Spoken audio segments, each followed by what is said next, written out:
참 예수님 사랑합니다. 이 무더위와 정말 절에 큰 어려움은 없으신가 모르겠습니다. 건강하시기 바랍니다. 오늘 김대원 안드레아 사제 순교자 대축일입니다. 7월 5일 날 우리 김대원 신부님의 축일을 지냈는데 오늘 이틀 이렇게 늦춰서 오늘 축일을 지냅니다. 요한복음 12장 24절에 정말 잘 들어두어라. 밀알 하나가 땅에 떨어 죽지 않으면 한 알 그대로 남아있고 죽으면 많은 열매를 맺는다라는 말씀도 김대원 신부님의 생애를 돌아보면서 바로 이렇게 이 말씀이 정말 옳구나 하는 것도 또 생각하게 하는 김대원 신부님의 삶이기도 합니다. 김대원 신부님의 삶은 단순하다 못해야 담백하다라고 어떤 분이 말씀하셨는데 공감이 갑니다. 1821년 충청남도 솔매에서 태어나셨다고 하죠. 16살에 이제 고국을 떠나서 마카오에 가서 신학 공부를 하게 됩니다. 그리고 1844년에 부제품을 받습니다.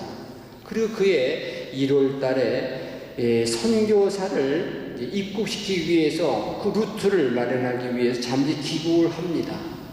잠시 머무르셨다가 45년 8월에 이 상하이 금가항 성당에 가서 사제품을 받습니다. 그것이 1845년 8월 31일이라고 그러지요. 그리고 그해 석품 받자마자 페레올 주교님하고 나블리 신부님과 함께 상하이를 거쳐서 이 조선 땅에 들어오는데 실제로는 이쪽으로 이 서울 쪽으로 올 생각으로 이 나룻배를 탔는데 이 파도를 만나서 저 제주도까지 가게 되죠. 제주도에 가서 며칠 동안 머문 다음에 전라남 나바위에 도착을 해서 거기 잠시 머물다가 서울로 올라오셔서 활동을 하시게 됩니다. 그런데 그 활동이 너무 짧았어요. 8월 달에 오셔서 그 다음에 46년이죠. 5월 달에 잡히십니다. 저 인천 앞바다 연평도 부근에 그 순이도라는 곳이 있는데 그곳에 가셨는데 왜 가셨느냐 하면은 상하이 북쪽의 중국에서 그 선교사들을 이렇게 모실 수 있는 그런 어떤 지도나 그런 연락처 이런 것을 이제 그 중국 배에 선원에게 건네주고 돌아오다가 이제 불신 고문에 걸리신 거죠. 그래서 그 지도도 빼앗기고 이제 그때서부터 고초가 시작이 됩니다. 신부님은 해주 관가로 끌려가서 서울 포도청으로 압송되게 됩니다. 무려 40여 차례 혹독한 문출을 받고 1846년 9월 16일 세남도에서 국문효수용을 받고 순교하시게 됩니다. 25년 짧은 생애로 한 생애를 마치십니다. 간단하게 그분의 생애를 말씀드렸는데요. 우리 한국의 교회사 1784년에 이승훈 씨가 이제 그 북경에 가서 세례 성사를 받습니다. 그때가 이제 조선 땅의 천주교의 시작이라고 말하죠. 그런 다음에 이제 그것이 세례성사를 받고 난 다음에 와서 많은 사람들이 서로 공부하고 연구하고 하면서 우리 천주교를 이렇게 확장해 나가죠. 그게 1800년서부터 가성직자가 나와요. 우리가 잘 몰라가서 평신도들이 너는 주교를 하고 너는 신부를 하고 그런 세월이 30년 동안을 계속 하죠. 그것이 잘못됐다는 것을 알고 그 다음서부터는 선교사들을 영입하기 위한 그런 작업이 1830년대서부터 시작이 됩니다. 그때 이제 불란서의 선교사들이 오시게 되죠. 모방, 샤스탕, 엥베루 이런 분들이 넘어오게 되고 오시게 되고 또 그때 이제 신학생들을 발굴해서 공부시키는 거죠. 그때 김대건 신부님이 발탁이 돼서 이제 마카오로 가서 공부를 하게 되는 거예요. 1년 사실상 받고 1년 후에 거의 뭐 10개월 정도 산목생활 하시다가 이제 잡혀서 옥에 갇히고 순교를 하시게 됩니다. 김대건 신부님에 대한 그 글은 특별히 김대건 신부님이 감옥에서 편지를 쓴 것이 있어요. 그 편지가 아주 절절하죠. 그 편지 일부를 조금 우리 함께 들었으면 합니다. 그것이 1846년 8월 26일 옥중에서 페레올 주임께 이렇게 쓴 편지입니다. 그들은 저를 잡아가지고 상륙한 뒤, 아마 그 순위대에서 잡아가지고 상륙한 뒤 옷을 벗기고 다시 마구 때리며 온갖 능욕을 가했습니다. 관장이 제게 묻기를 내가 천주교인이냐? 그로서 나는 천주교인이요 하고 대답하였더니 어찌하여 네가 임금의 명을 거역하여 그 교를 행하느냐? 배교하여라 하길래 나는 천주교가 참된 종교이므로 받듭니다. 천주교는 내게 천주 공경하기를 가르치고 또 나를 영원한 행복으로 인도합니다.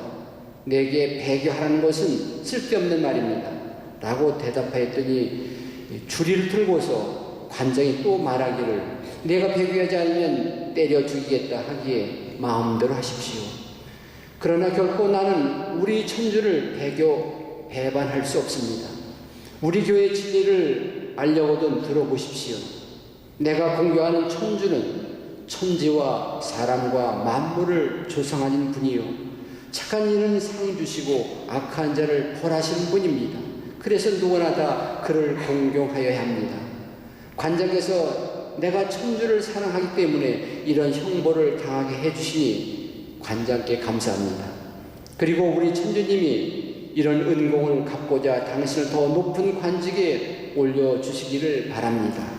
라고 말하자 이 말을 듣고는 관장과 모든 사람이 비웃었습니다. 그리고는 이미 배교한 두 사람과 함께 옥에 가두었는데 저희 손, 발, 목, 허리를 어떻게 몹시 결박하였든지 걸을 수도 없고 앉을 수도 없고 누울 수도 없었습니다. 또한 구경꾼들이 둘러싸였기에 매우 괴로웠습니다. 저는 밤이 이슥도록 그들에게 교회의 도리를 설명하였더니 그들은 흥미있게 듣고 나서 나라에서 금하지만 않으면 자기들도 봉행하겠다고 말했습니다. 그 후로 임금의 명령에 의하여 배교하기를 독촉하기에 임금 위에 또 천주님께서 계시어 당신을 공경하라는 명령을 내리시니 그를 배반하면 큰 죄악이라 임금의 명이라도 옳은 일이 될 수 없습니다. 라고 대답하였습니다. 관장은 제게 영어로 된 지구 전도를 번역하라고 분부하기에 여러 가지 채색으로 2장을 그렸는데 한 장은 임금님께 드릴 것이며 지금은 대신들의 부탁으로 간단한 질의서를 편술하기에 분주한 날을 보내고 있습니다. 그들은 저를 위대한 학자로 인정합니다. 가련한 인생들, 저는 감히 주교님께 저희 어머니 우슬라를 부탁드립니다. 이제 저는 진심으로 주교님 앞에 주교님 발 앞에 엎드려 저희 사랑하는 부친이요 공경할 주교님께 마지막 하직의 인사를 드리는 바입니다. 이후 천당에서 만나 뵙겠습니다. 이런 장문의 옥중 서간을 써서 이제 페레올 주님께 보내죠. 그것이 남아요. 그것이 남겨져서 우리들에게 전해지고 있습니다. 어떻게 보면은 김대건 신부님은 예언자이셨어요. 그 시대에서 하나님께 얼마나 충실했는지를 우리는 조금 전에 그분의 삶을 통해서 잘 읽을 수가 있습니다. 그분 비굴하지 않으셨어요. 그분은 당당하셨습니다. 어떤 위협에도 목숨을 앗아가는 그런 박해에도 그분은 굴하지 않으셨어요. 하나님을 섬기는 것이 얼마나 옳고 바른 것인지 그분 안에 영원한 사람이 구원이 있음을 확실히 믿고 그것을 신앙으로 몸소 고백한 분이시죠.